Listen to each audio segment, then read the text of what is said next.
Muy buenas noches, bienvenidos a la Casa del Cordón, un espacio cultural auspiciado por el Banco Popular Dominicano.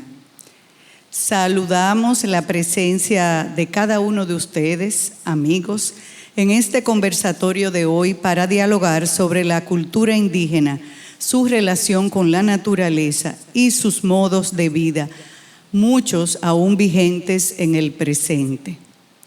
Para ello contamos con voces destacadas en este interesante tema, a quienes tengo el honor de presentar. Son ellos Soraya Franco, investigadora, artista multidisciplinaria, es fundadora y directora de Caribe UAC, entidad dedicada al patrimonio cultural y natural de los pueblos originarios en la República Dominicana. Jonathan de Oleo Ramos es antropólogo, docente universitario, especialista en estudios afrocaribeños, políticas culturales y antropología de la alimentación. Gracias a ambos por acompañarnos. Nuestro asesor cultural, el arquitecto y amigo José Enrique del Monte, será el moderador de este interesante diálogo. José Enrique es arquitecto, académico, docente, lingüista, poeta, ensayista y es nuestro asesor cultural. Adelante, José Enrique. Este diálogo es una invitación, una iniciativa precisamente de Soraya Franco, que ya la hemos tenido con nosotros en otros conversatorios. Me habló de que estaba muy vinculada a investigaciones sobre los pueblos originarios de América y ahora ese proceso que hay de validación de sus derechos, principalmente en áreas de América Latina donde hay mucha presencia indígena. Nosotros no tenemos aquí físicamente ningún reducto de esa civilización, ese grupo humano, pero sí tenemos toda una cultura que está mezclada con nosotros. Y sabemos que, bueno, ha sido una lucha muy larga de que se haya reconocido el derecho de estos pueblos, que se inició precisamente aquí, con el famoso Sermón de Adviento, que terminó con las leyes de Burgos en 1512, y que desde ahí se ha estado luchando para que estos grupos humanos sean reconocidos, validados e incorporados. Parece mentira que todavía, y yo lo conozco de primera mano, grupos de humanos indígenas de Guatemala, que son muchos pueblos que hay en Guatemala, algunos ni hablan el mismo idioma uno con otro, todavía se sienten completamente desligados de la estructura social que conocemos, nuestro modo de vida, y ni siquiera hablan el idioma castellano, y bueno, hay unos procesos ahí bastante complejos. Pero afortunadamente la ONU, ya en una de sus asambleas en el 2007, ya aprobó la famosa declaración. Entonces vamos a empezar el conversatorio precisamente contigo, Soraya. Vamos a ver que nos expliques un poco el ámbito y las motivaciones de este encuentro. Pues muy buenas noches y muchas gracias por invitarme otra vez en este lugar que yo amo. Es uno de mis sitios favoritos para venir. Entonces voy a comenzar diciendo que no estoy de acuerdo con la mayoría en República Dominicana. Pensamos así, que no existen pueblos indígenas aquí. No existen pueblos como comunidades étnicas que vivan como los tiempos anteriores. Pero todos tenemos sangre indígena adentro. Exacto. Y por ejemplo, una de las cosas que yo siempre digo, ¿ustedes creen que hubiera sobrevivido la preparación del casabe, algo tan complejo, hecho por los españoles? Simplemente no. Del tabaco, de enrolar los tabacos, tampoco. O sea, hay muchas cosas que han sobrevivido hasta el día de hoy porque hay un pueblo que continuó, hay una continuidad. Entonces esa es una de las cosas. Antes de comenzar en el tema,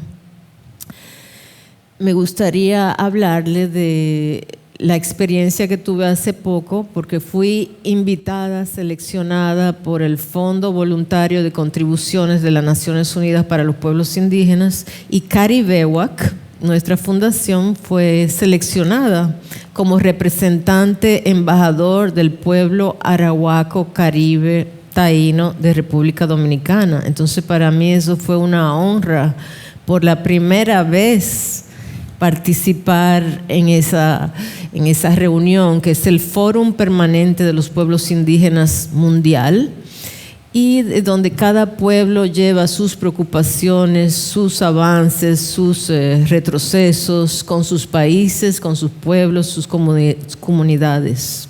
Entonces eso fue una experiencia realmente enriquecedora, donde pude hacer alianza con la Confederación Taína de Boriquén, de Puerto Rico, la confederación que está establecida en Nueva York, porque los taínos están establecidos en las islas, en Puerto Rico más que nada, en Jamaica, pero también en los Estados Unidos y en Florida y en Nueva York y en otros lugares.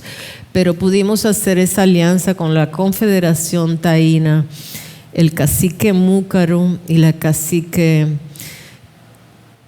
Taipei, que ya ellos tienen 20 años asistiendo a estas reuniones, ya ellos son líderes de estas reuniones. Incluso el cacique Múcaro fue el que participó en una de las formaciones sobre derechos humanos que nos dieron a nosotros por Human Rights Watch. Nos dieron un curso intensivo, porque fue muy intensivo, fueron 15 días, pero fue eso no para. Y tuvimos la suerte de ser 12 seleccionados para ese fondo voluntario de las Naciones Unidas. Entre ellos estaban una representante del pueblo maorí de Nueva Zelanda, una representante del pueblo olmeca de México, una representante del pueblo garífuna de Honduras, de Standing Rock, aquellos que están todavía luchando por el tema de la tubería de petróleo que pasa por sus territorios en los Estados Unidos, y varios más, o sea, de Marruecos y de otros lugares. En fin, fue una conferencia muy enriquecedora, y por eso quiero traer a ustedes las reflexiones que hemos sacado de ese encuentro tan importante. En lo que concierne la protección de nuestro patrimonio, es muy importante porque nos estamos perdiendo de oportunidades, de fondos que están ahí para los pueblos, lo que veremos en los artículos siguientes. Entonces, voy a dejar a mi hermano Jonathan que se presente, y así entablamos el diálogo. Bueno, pues muy buenas noches, agradecido por este centro, por la oportunidad, al arquitecto y a la dirección, tener el honor de compartir con Soraya, que ya hemos estado en otros espacios, y le decía que aquí la experta es ella. Yo soy antropólogo, y dentro de mis líneas de investigación vinculo estas temáticas también que se cruzan, que se encuentran, que se desencuentran, desde toda esta perspectiva, categoría de estudios, saberes, memoria, territorio, resistencia. Y pienso que desde el punto de vista antropológico, entrando como eje transversal los derechos culturales, los derechos humanos, más que hablar desde estas miradas de derechos humanos para nuestros pueblos originarios, las poblaciones indígenas de nuestros territorios latinoamericanos, más que eso también hay que establecerlo desde una propuesta de repensar toda esa riqueza que tenemos, y que, como decía al inicio, siempre se habla de que teníamos, de que no están, de que no tenemos, de que no somos, de que desaparecieron. Y sobre todo ese abordaje desde el punto de vista del patrimonio cultural inmaterial. Hay que hablar también de estas poblaciones, de estos saberes, de esta riqueza, de esta memoria, de esclavitud, de colonialismo, de resistencia. A veces solo hablamos de la mirada del colonialismo de los afrodescendientes o los esclavizados. Comenzó con estas poblaciones. Entonces, de ese intercambio de saberes que se fue dando y de ese sincretismo que yo pienso que pudiera ser lo que yo compartiera un poco, ese intercambio de saberes también desde mis experiencias en otros territorios latinoamericanos que he tenido también con poblaciones originarias, desde la perspectiva de ese sincretismo que nosotros tenemos. Precisamente hoy se celebra la Noche de San Juan. Claro. Y la Noche de San Juan tiene una vinculación, pensaba cuando venía, propiamente sincrética.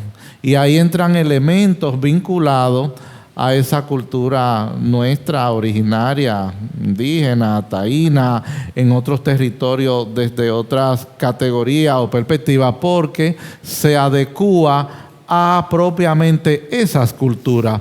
Entonces, mañana, día de San Juan, si lo pensamos desde la cosmovisión sincrética de nuestro territorio, hay un elemento fundamental, porque estas cosmovisiones tienen símbolos, elementos, rituales, manifestaciones, estética, colores, y ahí entonces sale el agua. Y el agua tiene un vínculo fundamental con esa cosmovisión indígena que entrecruza con estos rituales y estas creencias también que tenemos de la religiosidad popular, de la cultura popular, que nuestras abuelas hacían, como tirando cositas que nosotros practicamos y que la tenemos presente, y que si hacemos una retrospectiva nos damos cuenta que viene de ahí. Entonces, hablar de derechos humanos y de derechos culturales, de naturaleza y de territorio, es también hablar de patrimonio desde la perspectiva de nuestros pobladores originarios y de lo que tenemos. Sí. Eso pudiera yo comenzar abriendo el intercambio por ahí. Sí, yo quisiera un poquito ponerle un sazón a la conversación, porque sé que Soraya va a brincar de la silla, pero cuando tú hablas de derechos de los pueblos originarios o indígenas, desde la perspectiva dominicana, creo que el dominicano de alguna manera no tiene una construcción de identidad a partir de lo indígena. Es decir, si tú hablas que en Puerto Rico hay una confederación taína que está diseminada por todo el Caribe, ¿quién en República Dominicana se siente heredero directo de los taínos como para abrogarse el derecho de representación? Entonces quizás es una manifestación colectiva que está en toda nuestra cultura, en la alimentación, en el habla, como lo hemos visto, pero no en términos de concreción de una identidad. Entonces quisiera que me abundaras un poquito en eso, porque me imagino que la sala también podría tener esa misma inquietud. Precisamente, bueno, yo me identifico. Me pongo de voluntaria y de guardiana de la continuidad. Pero bueno, para hablar en general. Exacto. Todos tenemos derecho a la autoidentificación. Entonces, ¿por qué no identificarse con su propia cultura originaria? O sea, nosotros, porque tenemos la mente tan colonizada, claro, fuimos el modelo de la colonización, entonces es normal de cierta forma, pero como tenemos la mente tan colonizada, se nos ocurrió que desaparecieron precisamente por ser el modelo. Aquí hubo todo ese sentido de desaparición, o sea, porque en realidad es un proceso que yo aprendí viviendo con otros pueblos originarios en Brasil, en Bolivia y en otros lugares, y viendo cómo son sus procesos de lucha hasta el día de hoy. Lo que me doy cuenta que la colonización nunca terminó. En realidad ha tomado diferentes formas y continúa. Y nosotros nos quedamos en la ignorancia, en la negación de nuestra propia cultura. Pero no hay nada más legítimo que identificarse con su propia cultura, de su tierra donde uno nace. Entonces eso no tiene nada de extraño. Lo que pasa es que es un proceso de uno volverse a amar, vamos a decir, volverse a amar. Entonces, sin embargo, tú le preguntas a cualquier dominicano dentro de su herencia africana, lo africano en nosotros y está más latente. O sea, el dominicano de alguna manera esa negritud, ese vínculo con África, aunque en términos ya de dominación, como colonialismo, quizás no se manifiesta, pero en términos de la conciencia de identidad sí la tienen un poco más clara que la conciencia de identidad taína. Entonces ahí hay un juego también. Me imagino que cuando habla de pueblos originarios también podrías entrar lo de la africanía en ese claro. Sí, claro. Sí, no, lo que pasa, como siempre decimos, pueblo originario de la tierra, cultura originaria de África, porque aquí surgió una cultura que solo se dio aquí, claro, y en cada país se dio de una forma diferente, pero es de aquí, es originaria, pero como cultura dominicana, pueblo originario de la tierra, taíno. Nuestros ancestrales, los primeros pobladores de esta tierra, es la cultura originaria de la tierra, pero cultura originaria afrodescendiente la tenemos en la cultura dominicana. Sí. Sí. En el compromiso o la declaración de la Asamblea General de la ONU con relación a los derechos de los pueblos originarios fue ratificada por nosotros en la República Dominicana. O sea, somos compromisarios, sí, estamos obligados a cumplir con esas directrices. Y entonces, si es así, ¿cuáles son los pasos que hemos dado como República Dominicana para adherirnos y comprometernos con lo que está el mandato de las Naciones Unidas?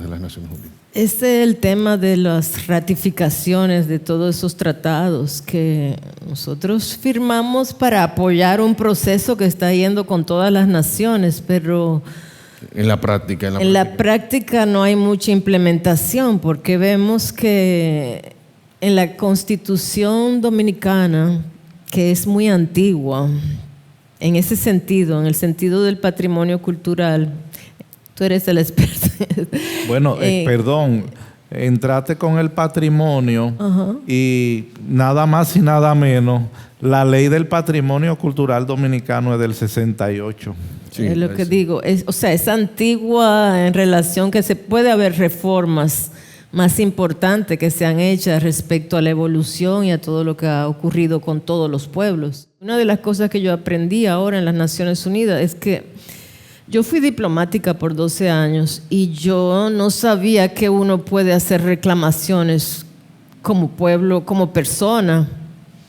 Y esas reclamaciones se hacen al mecanismo de experto de pueblos indígenas y al relator especial, que hay un relator de derechos humanos de pueblos indígenas, relator del patrimonio, relator de la salud, relator. Entonces sí es posible llevar esas preocupaciones por el momento, pero también llevarlas aquí al Ministerio de Cultura y a la Presidencia, porque en realidad son cosas graves. Sí, pero hay dos niveles. Un nivel es el nivel oficial, la obligación que tiene el Estado a través de sus organismos de hacer cumplir con esos compromisos que firmamos, y la otra es que la población dominicana esté consciente de ese valor patrimonial y se convierta en un defensor automático de todo lo que existe. Entonces vuelvo y digo, quizás hay un trabajo que nosotros tenemos que reforzar, y el Centro Cultural Taíno es un ejemplo de ese esfuerzo que hacemos para darle visibilidad a la cultura de los pueblos originarios y así tener un componente de, como tú dices, de defensa directo, ¿no? Sí, o sea, hay un gran trabajo de educación que hay que hacer, precisamente para eso estamos aquí, pero el tema colonial todavía es muy fuerte, y una de las principales marcas del colonialismo es que el otro tiene que desaparecer para el proyecto colonial poder concretizarse. Entonces, o sea, sea verdad o no, desaparecer jurídicamente, desaparecer del escenario, del protagonismo, de todo, o sea, quedar y así quedamos. Y a mí me parece que como pueblo, quizá en el subconsciente, nosotros todavía pensamos que no tenemos derecho incluso los derechos constitucionales no sabemos. No, me siento así yo. Tú también, Jonathan, ¿te sientes así? Bueno, es que hay un tema primero, aquí tenemos una legislación que ha sido fruto de diferentes procesos históricos y de reclamaciones de sectores. Yo estoy de acuerdo en muchos aspectos de lo que tú planteas. Aquí hay, por ejemplo, aquí hay muchas personas que no saben que dentro de la Constitución hay un artículo que habla de la cultura, de las prácticas que cada quien puede tener y los rituales, de los derechos de religión, de libertades y demás, o sea, de religión. En sentido general. Y otra cosa es que entrando en lo que tiene que ver con la legislación y las declaratorias, los convenios, las cartas, que el país es signatario. Nosotros somos signatarios de la ONU, nosotros somos signatarios de la UNESCO, tenemos representantes, pero firmamos la declaración de 2007. Muy bien. Vamos a ver qué se ha hecho.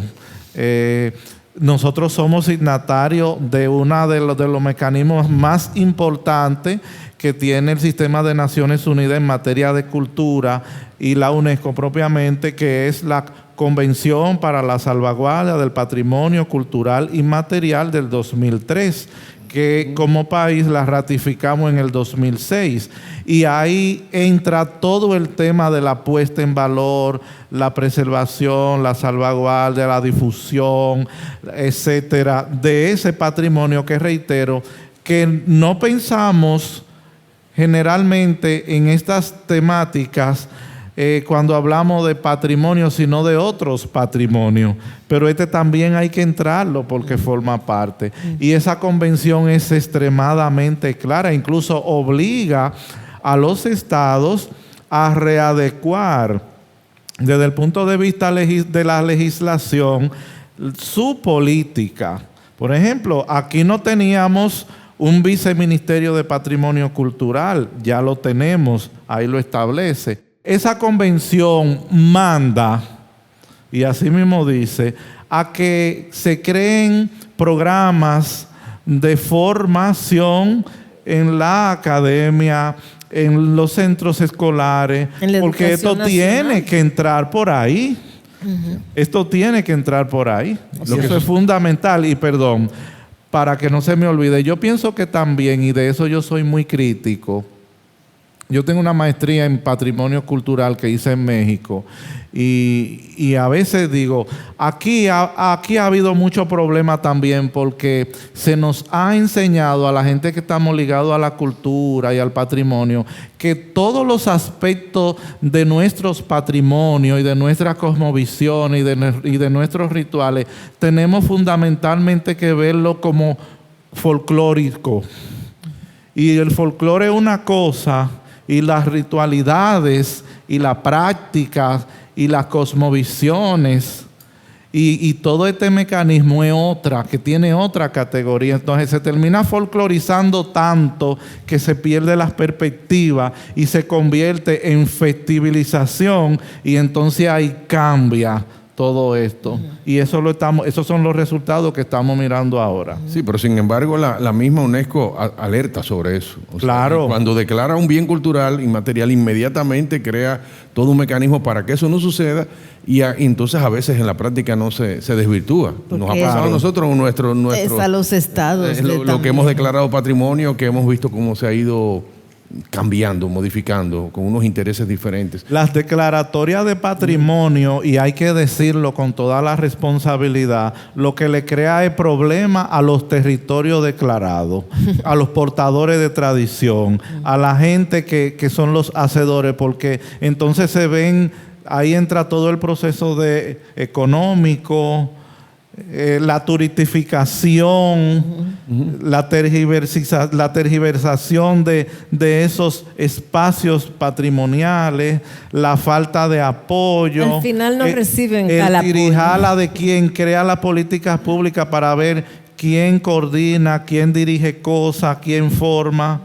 Tú no puedes ir a formar a un portador de tradición porque él es que hace la tradición. Claro. Tú le das seguimiento, tú creas mecanismos de apoyo, pero entonces son otras cuestiones. Tú aprendes de ellos. Nosotros los investigadores vamos y observamos, analizamos, interpretamos y divulgamos. Pero ellos son los grandes. En Colombia le llaman sabedores y sabedoras. Y eso es sagrado.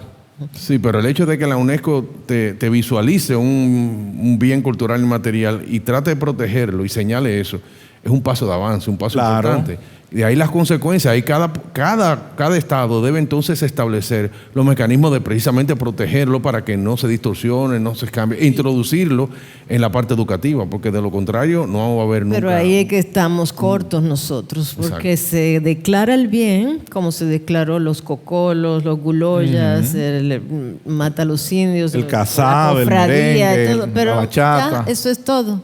Y el casabe, ¿quién va a comer casabe a ese precio? Entonces tiene que ser toda una política que acompañe tanto económica, educativa, cultural y que vaya avanzando con el patrimonio, con el pueblo y con la educación, porque si tú declaras, entonces no simplemente de afuera para adentro. ¿Sabe que me gustan? Porque entonces tenemos muchos retos por delante. O sea, que no es simplemente que estamos contentos con la declaratoria, sino que nos compromete obligatoriamente a hacer todo lo que tengamos que hacer a nuestro alcance. Desde una conversación como la que estamos teniendo hoy, a una práctica consecutiva, permanente, dirigida a diferentes sectores, etcétera. Y para que dejemos de decir, ¿tú crees que yo soy indio? Es una de las Exacto. cosas que más me molesta, ver a los propios defensores de...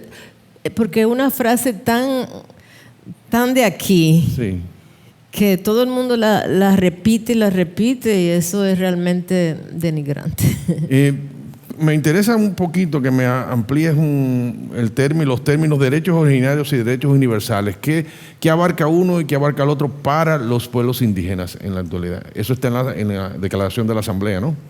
Sí. Entonces es interesante para que el público entienda lo que son derechos originarios y derechos universales para ese pueblo. Los derechos originarios son inherentes a cada pueblo y preceden la noción de Estado. O sea, antes de que fuera República Dominicana, ya ellos estaban aquí. O sea, que tienen sus derechos. Nuestro patrimonio, por eso te decía, por eso tenemos el derecho de la autoidentificación con nuestra identidad originaria, con nuestro patrimonio y con todo lo que esté dentro de nuestra geografía y tierra. O sea, no hay... Y los derechos universales son los derechos recogidos, que son los derechos humanos, recogidos por la ONU. Pero, sin embargo, tú te das cuenta que fueron establecidos la declaración salió antes, en los 80, pero ratificado y ya como declaración universal fue en el 2007. Fue un trecho largo. O sea, mucho después de los derechos humanos, y eso deja decir muchas cosas de dónde estamos. En el ámbito de la cultura donde ustedes se manejan, estos derechos originarios se conocen, se debaten, hay conversación en ese sentido, en el Ministerio de Cultura, las academias. Aquí no. No. Bueno, es que se dan cosas, pero propiamente no hay una política dirigida. Llegando aquí pensaba, por ejemplo, y tenemos espejo, por ejemplo, lo que ha hecho Colombia, lo que ha hecho México, lo que ha hecho el Perú, lo que ha hecho Bolivia, de integrar dentro de las políticas públicas culturales el tema con fondos, con recursos. Por ejemplo, yo tuve la experiencia de conocer una universidad, una academia para poblaciones indígenas del Ecuador, en la provincia del Tena. Entonces ahí se han creado leyes para preservar las lenguas originarias. Una universidad para ellos. O sea, todo este tema de esas políticas públicas, declaratoria de territorios específicos, respeto por sus prácticas, que eso es fundamental. Yo pienso que es un problema general, pero tampoco yo metiéndome un poquito en lo contrario a la defensa. Yo creo que nosotros de alguna manera hemos avanzado en ese sentido, porque fíjate, el hecho de que nosotros hayamos tenido un museo antropológico como el Museo del Hombre Dominicano, que ha tenido una cantidad de investigadores a lo largo de sus 50 años, que son, en el momento que se fundó, pero había un trabajo previo de 80 años atrás, Y esa memoria de los pueblos originarios de nosotros se mantuvo hasta el punto de que una colección privada esté colocada en un lugar como este, es un paso de avance. Entonces yo me siento compromisorio de esas cosas, como nos sentimos todos, y hacemos estos conversatorios precisamente para romper con ese ciclo que ustedes están denunciando, que nos duele a todos. Es una realidad nuestra, pero no solo nuestra. O sea, si tú viajas a Guatemala, viajas a Honduras, viajas a Nicaragua, tienen el mismo, en México también tienen la misma situación. De manera que es un tema de integración. Y entonces ahora, para comprender un poco lo que tu preocupación y lo que has dicho, es que yo creo que cuando hablas de pueblos indígenas, es como si la República Dominicana nos debemos asumir nosotros como un pueblo indígena también. Entonces el conjunto sería un pueblo indígena y por eso debemos apoyarnos en esos derechos. Eso es lo que tú estás planteando. Sí, es que está dentro de nosotros. Lo somos. O sea, tenemos eso dentro, entonces no lo podemos... Esa es tu propuesta, esa es la propuesta. Lo hemos negado siempre, entonces hay que asumirlo. Si tú no lo defiendes, o sea, si tú no lo asumes, no hay nada que defender. Entonces, lo primero es diferente a tú tenerlo identificado, pero no parte de ti. Exacto. Eso es lo que tú estás señalando. Es el reconocimiento. No lo hemos obtenido ni del Estado ni de nosotros mismos, así, reconocimiento. Entonces, hay muchas personas que se declaran indígenas. La cacica aquí, doña Brinela, yo me declaro indígena completamente. A pesar de todas mis mezclas, porque a mí me hicieron un test de ADN y yo tengo, pero vienen de México los míos. Pero bueno, como dicen los mismos indígenas, la ancestralidad no tiene nada que ver con biología ni genética. Eso es tu relación con la tierra, con la geografía, con todo lo que ha pasado, con tu historia y la historia de los antepasados. Y entonces... Bien, cuéntanos un poco de las conclusiones que se han logrado en esos eventos que tú has participado representando a la República Dominicana como pueblo originario. Tú en esos eventos, en las conclusiones que has logrado en esas conclusiones introducir como dominicana. Bueno, este es mi primer evento, entonces en realidad yo fui como prácticamente como observadora y como formación. Me formaron en Derecho Humano del Patrimonio de esto, o sea, fueron como 5 cursos súper importantes, pero tenemos una compañera que forma parte del grupo Indígenas de Quisqueya y ella fue el año anterior a mí. Ella es del grupo indígena que está en Cabarete y ella la invitó a la Confederación Taína de Puerto Rico, que ya ella tenía relaciones con ellos. Entonces, Puerto Rico le dio la palabra. La ONU me invitó a mí y me pidió ser en esta vez observadora y participar a todos los cursos de formación. Por un tema de que la inscripción fue tardía, no sé, fue un tema administrativo, que no me dieron la potestad, pero me formaron para lo que se dice es poner una recomendación a los estados. O sea que yo como dominicana y como representante del pueblo arahuaco, caribe, taíno de República Dominicana, puedo llevar una recomendación, como dije ahorita, a la ONU, al mecanismo de expertos y al relator especial de derechos humanos sobre los pueblos indígenas, indicándole que me ayude, o sea, en realidad una ayuda que la ONU todos los pueblos apoyan tu recomendación para que llegue a tu estado. Supuestamente el Estado Dominicano tenía que estar en esa reunión y yo envié una carta diciéndole que yo estaba presente. O sea, la delegación de la ONU de la República Dominicana ante las Naciones Unidas no respondieron. Me imagino que tienen temas mayores. O sea, ellos no se creen indígenas, ninguno. La mayoría de las personas que están en las instituciones gubernamentales, la mayoría no se identifica con eso, como ha pasado en toda nuestra historia colonial. Es así. Entonces se envió eso y se hace una recomendación que todavía se puede hacer, porque ellos te dan ahora yo tengo el contacto directo, porque mientras ellos duran como 6 años en el puesto. Entonces el mismo relator especial fue el que nos dio el curso y el mismo experto mecanismo de los pueblos indígenas fue que nos dio el otro curso y así. Entonces lo conocemos personalmente, tenemos su contacto y podemos enviar demandas, preocupaciones, recomendaciones que ellos tendrán en cuenta, pero no estamos oficialmente. Ellos lo que tienen en cuenta que eso existe y que para cuando pase algo con el Caribe, República Dominicana, ellos van a decir, tenemos esto. Estamos ahí. De su país llegó esto y pueden mencionarlo y tomarlo en cuenta en las decisiones. ¿Cuándo fue el evento? Eso fue en abril del... O sea que es reciente, sí. muy reciente. Y se reúnen con periodicidad. Eso es todos los años. Todos los años, o sea que ya el año que viene si tú vas con todas tus credenciales. Con toda la potestad de poder poner una recomendación que ya la estamos construyendo. O sea, Caribehuac ahora hay un proceso muy interesante que me gustaría hablar al final tal vez, pero sobre los grupos indígenas que se están formando, que se autoidentifican, porque nosotros somos indígenas urbanos. Porque ¿qué le pasó a los indígenas?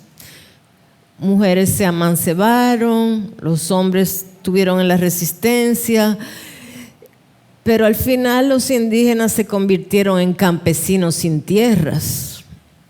En eso fue que se convirtieron los indígenas y los esclavos afrodescendientes también. O sea, hubo la abolición del esclavaje, hubo todo eso, pero ellos quedaron sin tierra y sin derechos. Simplemente ahí para hacer lo que haya que hacer, para sobrevivir, pero no es lo mismo cuando tú no tienes tierras, ya la cultura...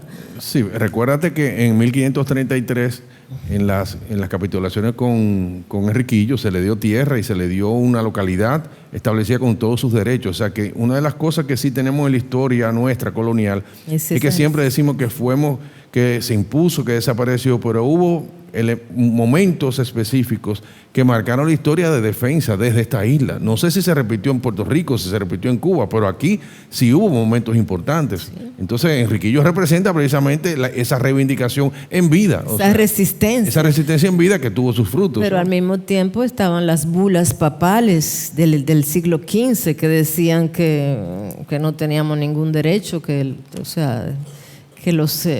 la iglesia y todo eso eran lo que estaban. Entonces eran dos contradicciones. Ahí está, la resistencia indígena siempre ha estado, por eso estamos aquí. Bien.